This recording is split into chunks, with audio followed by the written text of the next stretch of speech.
Since the 21st century, we've lived in a world where people get dumber each generation. Why is this happening? Simple. Stupid people clap more cheeks. That's why I'll never have kids. I'm too smart. Here's an example. Meet Trevor and Carol. They both have approximately 140 IQ but have 0 babies. Definitely a big brain move. They're successful and intelligent, but they believe it's such an important decision that they must prepare adequately for their trauma and disappointment. Responsibility. Now meet Clevin and Trish. They've got room temperature IQ. They're rednecks living in trash, but they've already got 5 babies.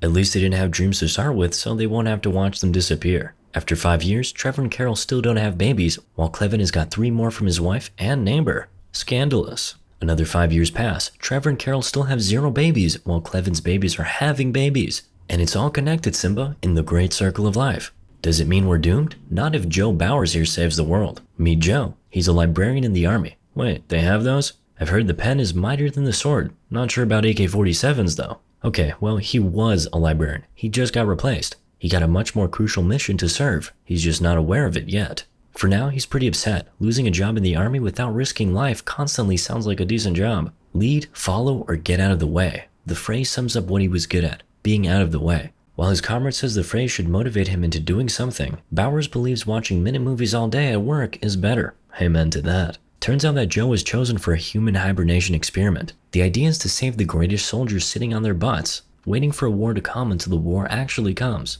I wish I could be hibernated until Half-Life 3 comes out. Wait, you said the greatest soldiers are chosen? What is Bowers doing here? He was selected because he was super average, the most average soldier in the forces. Doubt it. The man is smart enough to work for the army pension without shooting anyone, and convince the army that soldiers can read. He also has no family at all. Perfect organ donor. A perfect candidate for the experiment. The army also found a female candidate, not from the forces, but from the private sector. Rita here has a rather promiscuous profession, the best mysterious experiment material. Officer Collins did a great job dealing with Rita's pimp, Upgrade, who is the closest person in her life. The next day, Joe and Rita get ready for the experiment and meet each other. For some reason, Rita doesn't mention her real job and instead says she's a painter. Well, she could say she's an OnlyFans model instead of a direct lie. Although I guess you could say she likes getting her face painted.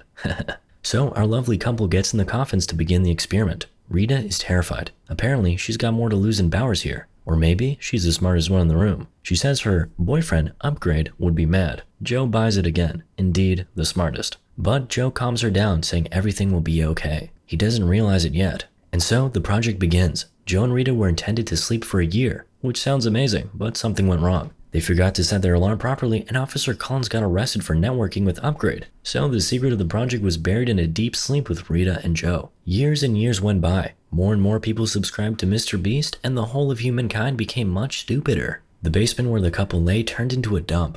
While humankind forgot how to sort garbage, the dump grew bigger until finally collapsing and releasing Joe. He woke up in a room where a guy was watching the Kardashians' Family Season 3239. Where am I? What happened? Joe annoys the dedicated watcher for too long until the guy throws Joe in a window. Joe wanders the streets, trying to understand what year is it. He tried to communicate with people, but the English language downgraded to a level where people were speaking in a blend of Among Us memes and meta-irony. So no one understood what Joe said. Joe hits the hospital to seek a cure. He thinks he's still out of it and hallucinating. He tries to drink some water, but in this new world, regular water is used in the toilet and everyone's drinking Belle Delphine's bathwater. Then he gets diagnosed by an AI. Clever stuff, but you need to put tubes in your butt. While waiting for a human doctor, Joe grabs a magazine. It says the year is 2505. That's an odd mistake, he thinks. Oh, Joe is a denier.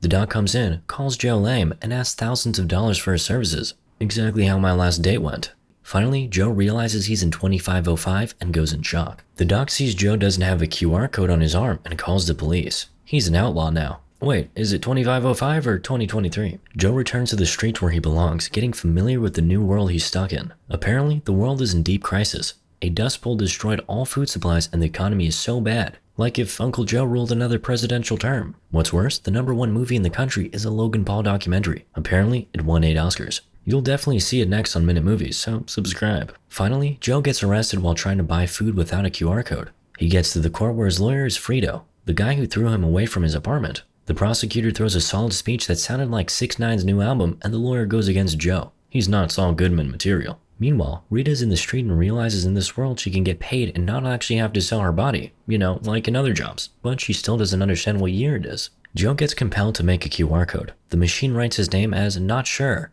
I would love to tattoo this on my arm and show my parents when they ask me when I'm going to make them grandchildren. Then Joe passes an extremely difficult IQ test and is sent to prison. He quickly realizes that prison is not the best place for him, and he comes up with a genius plan to escape it. Simply get out, which works. So good job, I guess. He's smart enough to trick one guard, but then the other guard checks his QR code. Joe hits him with the classic, "Hey, look at that thing over there," and runs away. Pro gamer move. Mr. Not Sure tries to find Rita, so he comes to the only guy he knows in this world, his lawyer Frito. Not Sure tricks Frito into showing him where the time travel machine is. He promises to come back in time in 2005 and buy Bitcoin for Frito. Damn, I would fall for that too. Is this based on Elon Musk's little-known backstory? Joe and Frito pick up Rita from a regular spot. She's more concerned that her boyfriend, Upgrade, will find her. I wish someone would care that much about me as Rita cares for her pimp. You can give me money too if that's what you like, babe. Seriously, please, I'm broke. The car they're driving automatically scans Joe's QR code, finds out he's an inmate, and turns off. That's why I don't buy Tesla. But Frito is dedicated to getting his Bitcoin. They proceed to the time travel machine on foot. The team gets to a local Costco for a shuttle. They realize Costco turned into a mega market the size of San Francisco. You know, this ain't so bad. Maybe we could all afford to be a little dumber. How do I induce a coma again? Finally, the team gets to a shuttle, but Rita decides to hit a bathroom. Not the best time to split. Yep, Joe got his QR code scanned and police took him away while Frito drove away in a shuttle. Perfect timing. Joe gets taken to the White House. Turns out his IQ test showed he's the smartest guy in the world. So the president of the USA immediately makes him his Minister of Interior, whatever that means. There, he meets the Secretary of Energy, Secretary of State, Secretary of Defense, Attorney General, and the Secretary of Education. This is all based on real events, by the way. Then we meet the president, Dwayne Elizondo Camacho, a 5-time Ultimate SmackDown champion and superstar, who is also Terry Crews with an 80s metal hairdo and a machine gun. He's got my vote. Looking forward to the presidential debate. I'm sure they'll be polite. The House of Representatives gathers up, where Camacho gets blamed for hunger and dust storms. Camacho calms the public down, showing them how democracy works. Then, he promises that Joe will fix the economy, dust storms, dead crops, acne, and car sickness all in 1 week. Ouch, that's a lot of work. If he doesn't deliver, he'll get his cheeks clapped in jail. Some high stakes we got here. Not sure if Joe is smart enough to escape from prison twice. In the White House, ministers demand solutions. So Joe brings up his lawyer Frito. Turns out, Joe doesn't really know how to fix the world's problems yet. So he simply wants to get to the time machine for phase 1. Frito sees money and agrees to help. Joe returns to the office and asks the ministers to bring Rita and come with him to fix dead crops. Ministers don't seem to be very excited, so he throws the lead, follow, or stay out of the way phrase. Works like a charm and they hit the dead crop scene. Joe gets a map to the time travel machine from Frito in the fields. Rita arrives. Apparently, she charged men for some sussy services but didn't offer any. Is this what keeps happening to my medical bill? Joe gets Rita to the bushes to discuss the plan. Rita seems to be tripping about Upgrade still, but Joe calms her down and suggests she has to settle things with her boyfriend. Don't worry, Rita. He's in jail with Officer Collins. The lovely couple returns to the crops and finds out it was watered with Gatorade all the time. Everything in this world runs on a sports drink. It has electrolytes after all. Joe realizes that might be the reason why crops aren't growing. The cabinet doesn't understand why they should use toilet water on crops. After all, Gatorade has electrolytes. After hours of dispute, Joe claimed he talked with the plants and they told him they needed water. I'm starting to realize that Joe is not that average after all. People believed Joe and began watering crops with water. Everyone seemed happy, but how long can they wait for the crops to grow? While waiting for the results, Joe and Rita got to find out more about each other. Rita was thrilled that Joe got her out of prison and believes she owes something to him now. By something, I mean sharing a bed. And Rita's a restless sleeper, if you know what I mean. Well, turns out Joe is not an ex-con. He's also a gentleman. Who'd have guessed? He's also concerned about Upgrade, Rita's boyfriend, and his apparent ability to cast a spell of absolute devotion using only his strong right hand. As a self-declared gentleman of leisure, Joe prefers to use his own, but there are more problems to solve. Joe's plan to stop watering plants with Gatorade caused the world financial crisis. Now there's a lot of angry Nimrods demanding punishment for Joe, for manipulating the market. In the office, ministers tried to solve the problem. Half of the country worked for Gatorade and now these people are left without jobs. The cabinet realizes Joe is the reason they have a world crisis and take him to court. Unfortunately, just like Amber Heard, he can't weasel his way out of this one. And he gets sent to 1 night of rehabilitation. Wait, is that all?